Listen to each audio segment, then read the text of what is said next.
Halo, selamat pagi. Balik lagi dengan gua Om Ardi, gendut. Teman-teman, ada yang komentar masuk lagi nih barusan banget. Gue baca sih. Om, saya yang kredit 20 juta. Potongan biaya-biaya 190.000. Dua kali diblokir paling cuma 2 juta. Dua kali angsuran ya, diblokir 2 juta. Kenapa uang saya cuma masuknya 7,9 ya, Om?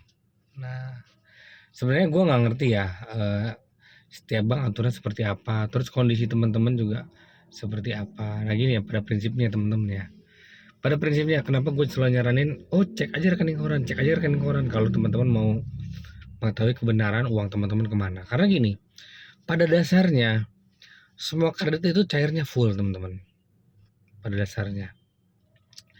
Jadi kalau misalkan teman-teman kredit 100 juta, kredit 50 juta, itu sebenarnya cairnya full kok. Misalkan kredit 50 juta, full cair, pleng, masuk ke rekening teman-teman tabungan. Kredit 100 juta, cair semua tuh, pleng, 100 juta ke rekening teman-teman.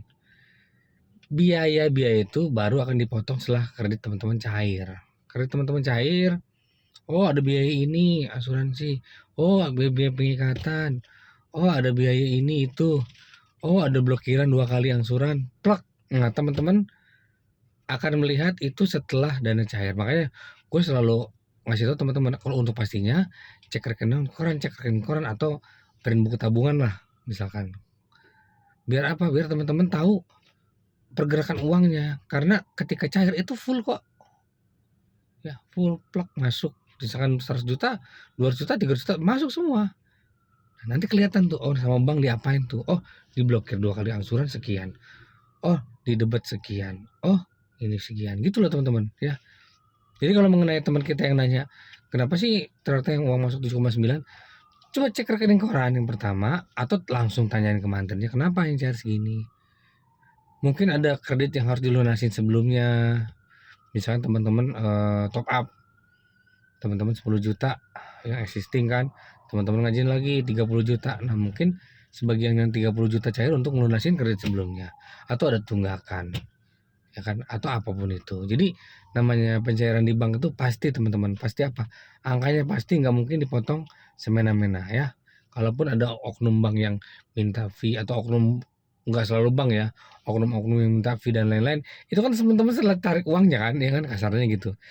Yang pasti biaya resmi dari bank atau lembaga pembiayaan lainnya non bank itu pasti apa ya pasti resmi pasti tercantum di rekening koran kah, ada bukti kwitansi dan lain-lain.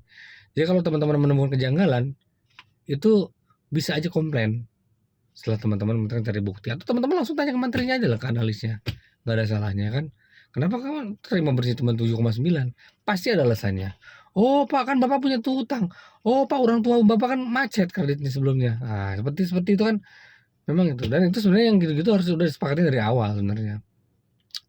Makanya teman-teman ketika ngajuin kredit, coba teman-teman tanya, "Pak, kira-kira kalau saya ngajuin 50 juta, kalau ngajuin saya 100 juta, 25 juta, saya bersihnya kira-kira berapa ya?" Jadi teman-teman ya, pastikan itu cuman kira-kira ya teman-teman ya. Jadi petugas bank juga sebenarnya nggak tahu berapa potongan pastinya. Karena apa? Misal contohnya asuransi jiwa, kan tergantung usia teman-teman juga kan. Ada yang asuransinya mahal karena udah tua usianya, ada yang biaya asuransinya murah, misalnya asuransi jiwanya karena usia teman-teman masih muda. Nah, mungkin kira-kira petugas bank hanya memperkirakan seginilah kira-kira. Tapi kalau errornya apa maksudnya selisih pasti sama perkiraan nantinya jauh, nggak mungkin ya teman-teman ya. Pasti petugas bank juga punya kira-kira. Biaya pengikatan ya kurang lebih segini Pak gitu ya. Tapi kalau sampai 20 juta terus keterima cuma 7,9 juta seperti pertanyaan teman kita, rasa-rasanya sih itu sih kejauhan sebenarnya ya. Ya. Tapi untuk pastinya saya juga nggak bisa kasih pencerahan apa-apa. Yang pasti teman-teman bisa tanya langsung atau teman-teman cek rekening koran tabungan teman-teman pastikan saya itu di biayanya apa aja sih ya kan di situ pasti ada ya kan ya. Kalau resmi bank pasti seperti itu dan teman-teman gak usah khawatir ya.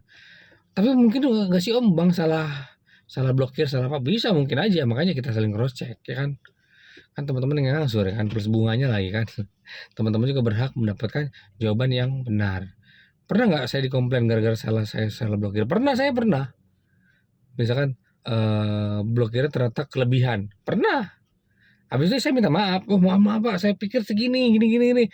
Mohon maaf ya Pak," seperti itu. Karena biasanya blokiran dan inden itu tuh request-nya request analisnya ya, atau mantrinya ya, atau apa, AO-nya. "Pak, ini diblokir segini." Itu yang biasanya yang ngusulin AO-nya atau analisnya atau mantrinya atau RM-nya, terserah apa namanya ya. Biasanya yang blokir kan ikutin yang proses ya kan, yang mantrinya misalkan seperti itu. Kalau misalkan ada kesalahan, ya tinggal diperbaiki, nggak usah ribut ya kan. Makanya teman-teman ketika baru-baru langsung lapor aja ya kan. Bisa diperbaiki, ya bisa tinggal buka blokir doang, gampang ngebuka blokir tuh. Yang susah itu apa alasan kita membuka, menutup blokiran, ya seperti itu. Itu yang susah ya kan. Kalau sekedar buka salah buka, selesai sehari juga ya. Ya oke guys, itu aja yang bisa saya sampaikan ya. Sampai ketemu lagi di video guys selanjutnya.